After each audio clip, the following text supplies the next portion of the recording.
এই যে এত সুন্দর চেহারা, বডি বাড়া ভালো, বাপ মায়ে দৈরা বাইন্দে বিয়া করাই দিচ্ছে, বাপ মায়ে দৈরা বাইন্দে বিয়া করাই দিচ্ছে, কয়েকদিন পরে বউ গেছে গা, আবার কয়েকদিন পরে আবার বাপ মায়ে আর একটা বিয়া করাই দিচ্ছে, ওই বউ চলে গেছে। আছে না এরকম? তাহলে আপনার কি জ্ঞান রাখার দরকার ছিল না?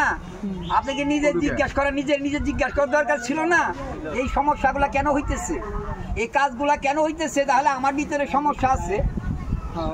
আপনি যদি একটা লোকের দাওয়াত দিয়া বাড়িতে নিয়ে যাইয়া যদি আপনি রাইতে খাবার না দেন, সকালে খাবার না দেন, দুপুরে খাবার না দেন, রাত্রেবেলা কি ওই লোক আপনার বাড়িতে থাকবে? থাকবে? থাকবে না। তাহলে কোন কারণে একটার বদল দুইটা বিয়া ভাঙ্গা জায়গা বউ চলে যায় কেন? সেটাকে আপনি বুঝতে পারেন নাই?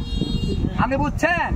তাই আমি ওই ভাইকে অনুরোধ করবো, যদি পারেন, আমি তাইজউদ্দিন কবিরাজ এই জামালপুর রেল স্টেশন ৪৪ বছর ব্যবসা করি, জামালপুর শেরপুর কুড়িগ্রাম। কথা বলবেন, ঘরে ঘরে নাম আমার, কথা বলেন। হ্যাঁ, পারলে যোগাযোগ করবেন, জামালপুর রেল স্টেশন তাইজউদ্দিন কবিরাজ। আমি গ্যারান্টি যে আপনার কাজ করে দিব।